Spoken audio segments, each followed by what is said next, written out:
क्या आपने कभी भी कर्मा को घटते हुए देखा है? सूरज अस्त जा रही थी और मैं एक हाथ में अपने पति से साइन किया हुआ डिवोर्स पेपर और दूसरे हाथ में अपने मोबाइल में एफबी का पेज खोलकर सोच रही थी कि जीवन भी सूरज की तरह ही है। आज अस्त जाता है तो अगले दिन उगता है। सिर्फ एक हफ्ता पहले ही मैं दुनिया के सबसे खुशहाल औरत थी।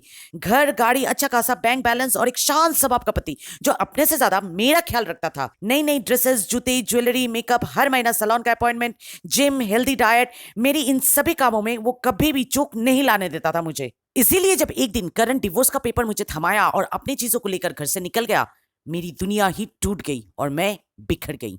पूरे एक हफ्ते तक मुझे यही समझ में नहीं आया कि 8 सालों के वैवाहिक जीवन में मुझसे कौन सी भूल हो गई, कहाँ है मेरी गलती, कहाँ चूक हो गई मेरी।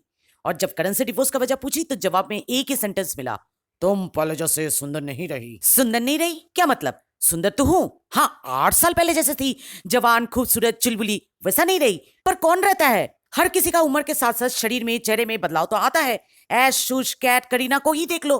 पर उस वजह से तलाक कौन लेता है? सवालों का बौछार मुझ पर टूट पड़ा, जिससे बचने के लिए मैं एफबी खोलकर करण के प्रोफाइल को देखने लगी। और कर ही क्या सकती हूँ, ना आमने सामने उसे देख पा रही हूँ, ना प्यार कर पा रही हूँ, ना बातें कर पा रही हूँ। पर एक मिनट, ये कौन है करण के बगल में?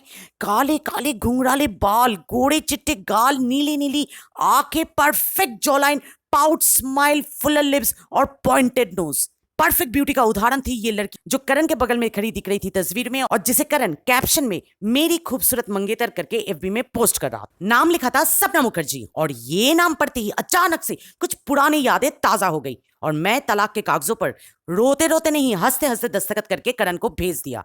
हर रात के बाद सुबह आती है और ये कहावत पूरी होते नजर आई 1 साल के अंदर ही अंदर, जब मेरा फिर से करण के साथ एक रेस्टोरेंट में मुलाकात हो गई और वो एक कप कॉफी के ऊपर रोते रोते सुनाने लगा मुझे अपने दास्ताने इश्क। मुझसे तलाक के बाद वो सपना से शादी कर लिया क्योंकि वो बहुत बहुत बहुत खूबसूरत, जवान और आकर्षणीय थी। पर जब उन दोनों का बेटी हुई, वो बेटी न करण की तरह है न सपना की तरह है, वो बहुत ही बदसूरत और घिनौना है। तो फिर मैं पूछी, मैंने डीएनए टेस्ट करवाया, करण ने जवाब दिया और रिजल्ट ये निकला कि वो बच्ची मेरा और सपना का ही है।